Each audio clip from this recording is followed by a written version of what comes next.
Hello everyone, and welcome to a special 4-part episode here on Geekery Collective.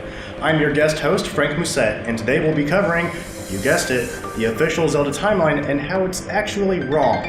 First off, I understand that these claims I'll be making against Nintendo and the Hyrule Historia could be seen as heresy or just plain unnecessary. But before you go grabbing your torches and pitchforks, give me a chance, because what I'm about to present to you, I feel demands another look at the official timeline. In addition, the Hyrule Historia itself states that this chronicle merely collects information that is believed to be true at this time, and there are many obscured and unanswered secrets that still lie within the tale. As the stories and storytellers of Hyrule change, so too does its history. Changes that seem inconsequential, disregarded without even a shrug, could evolve at some point to hatch new legends and perhaps change this tapestry of history itself. This statement, I would assume, sort of absolves Nintendo of any inaccuracies laid out for the timeline as defined by them, and opens it up for corrections and changes, or it allows them the opportunity as its IP holders to just rewrite or fudge storylines and add in as many games and timelines as they want. Which leads me to our first segment, the third timeline. For Nintendo, the third timeline is a result of Link being defeated by Ganondorf at the end of Ocarina. But what if I were to convince you otherwise? In order to successfully talk about the third timeline with you, I kind of feel I must first talk about the history of the timeline theory itself. If you're already familiar with everything though, feel free to just jump to this timestamp to fast forward to what I'm actually getting at. Or you can just click on the timestamp link in the description below. So, in 1986, The Legend of Zelda was released. 87 saw the release of a direct sequel, Zelda 2, The Adventure of Link. This time, Link from the first game had approached his 16th birthday. A Link to the Past was released in 91, set as a prequel to the original game, expanding more upon the lore, particularly the origin and nature of the Triforce and the origin of Ganon. And 93 saw the release of Link's Awakening, a sequel following the same Link from A Link to the Past. It really wasn't until the release of Ocarina of Time in 98 that there was confusion over the timeline. Appearing to be a prequel to A Link to the Past, Ocarina presented something of a retelling of the events surrounding the imprisoning war from A Link to the Past. As A Link to the Past touched on Ganon's origins as a thief named Ganondorf, we actually encounter Ganondorf in Ocarina before he obtains the Triforce and turns into Ganon. But things didn't exactly seem to match between the two games, and fans questioned whether the events of the imprisoning war were really what had been represented in Ocarina. The uncertainty remained, but as far as the timeline was concerned, it made sense to keep Ocarina as the first entry, with A Link to the Past following after. However, further confusion ensued with the release of Wind Waker in 2002, as we explored a flooded Hyrule with a storyline that seemed to follow where Ocarina ended, due to several references to the Hero of Time as well as the Sages. These connections and references Wind Waker had made it difficult to connect A Link to the Past before or after this great flood. A Link to the Past clearly took place in a Hyrule before any sort of flood occurred, yet there was no connection to that hero in Wind Waker, only the Hero of Time is mentioned. Nor would it make sense to place A Link to the Past after Wind Waker, as Hyrule is washed away with Link and Tetra searching for a new land to establish as their kingdom. All in all, these were two games that just weren't connected. Then, in a 2002 interview with GamePro, Aonuma stated that Ocarina of Time basically has two endings of sorts.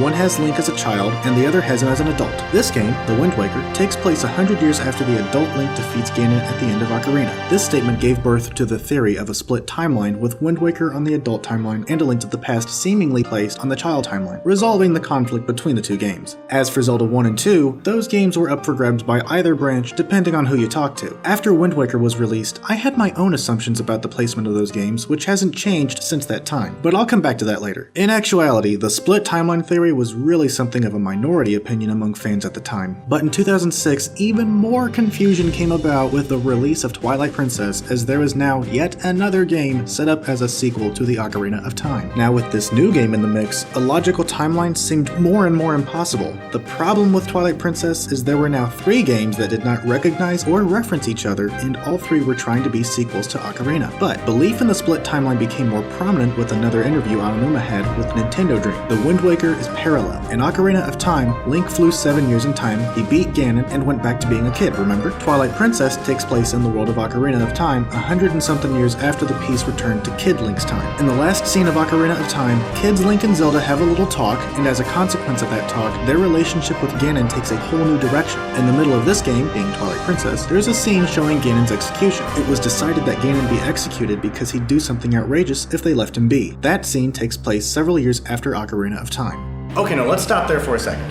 This was still back around 2007. I was deep into the timeline trying to solve this mammoth of a puzzle.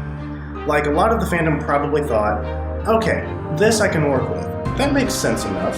Split timelines caused by the ending of Ocarina. Wind Waker takes place in the adult timeline, Twilight Princess on the child timeline. But where does that still leave A Link to the Past? Was Aonuma wrong about Twilight Princess? I still couldn't seem to reconcile the child timeline. Working with the split timeline theory, sure, Aonuma is claiming Twilight Princess takes place in the child timeline, but what about A Link to the Past? We can't forget about it now. It didn't fit anywhere near Wind Waker, but it doesn't fit before or after Twilight Princess either. This wrecked my brain for a long time. So I thought about this. I wanted to understand why exactly there were two timelines in the first place. Was there just something I was missing? If I go forward into the future by 3 years and stay for a day, let's say, then come back by exactly 3 years, would I have lost exactly 1 day? Maybe, but that concept isn't really something shown in game, but the idea got me thinking some more. For Link, there's the past present, relative to him, and then there's the future present, relative to him. In the past present, Link travels 7 years forward, does some stuff, goes back to do some stuff in the past, goes forward again to defeat Ganon, and is finally sent back to his original time by Zelda. Now there's no Link in the future Hyrule since he was sent back to his childhood by Zelda. Ganondorf does have the Triforce in this timeline, but he's been banished to the Dark Realm. But Link leaves Hyrule in the past and is now running around in Termina, and Ganondorf doesn't have the Triforce yet? With the young hero running around in Termina, would that have allowed Ganondorf to reach the Sacred Realm through some other means, leading to the imprisoning war and A Link to the Past? The alternative is young Link rats out Ganondorf and Twilight Princess follows. It could go either way. None of this is adding up. How do we account for both A Link to the Past and Twilight Princess now? Ganon is sealed to the Dark Realm in A Link to the Past, while in Twilight Princess he's sealed to the Twilight Realm. Neither events of the two games can take place before or after the other, and neither make any connection to one another. That's when I reconsidered our very notion of time travel in Ocarina. Looking back at the game, on the surface, Ocarina seems to take place on a linear timeline. You can go back and forth in time, retaining any changes you make in the past which would affect the future. Things you affect in the future seemingly remain in the future even if you go to the past, all along a single linear timeline.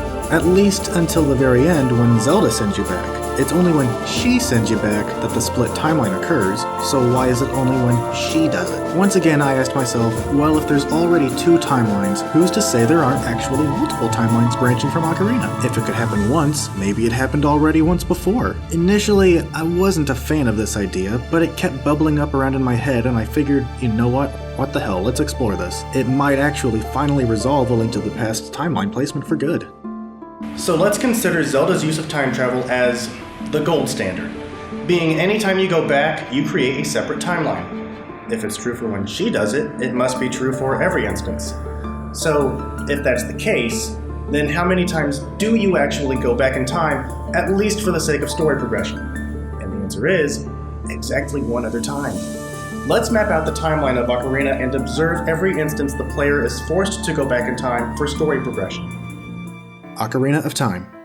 We obtain the Spiritual Stone of Forest, meet Zelda for the first time, obtain Spiritual Stone of Fire, then Water. And here we obtain the Ocarina of Time, after which we head to the Temple of Time, use the Ocarina and the Spiritual Stones to open the Door of Time. Link draws the Master Sword from its pedestal, but pulling the Master Sword unlocked the gateway to the Sacred Realm, and because Link wasn't old enough, he was sealed away within the Sacred Realm until old enough to wield the blade, being 7 years.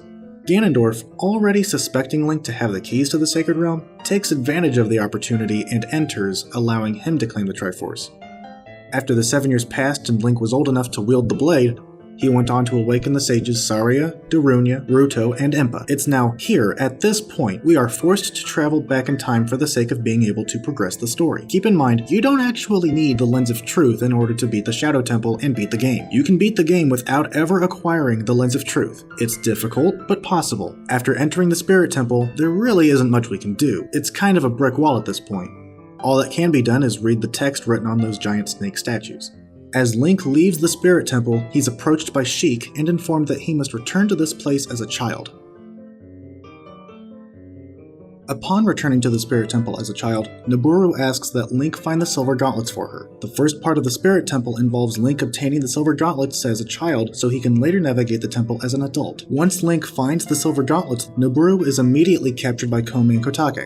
So we go forward again 7 years, awaken Nabooru within the Spirit Temple, and finally defeat Ganon. The game ends with Zelda sending Link back to his childhood for good.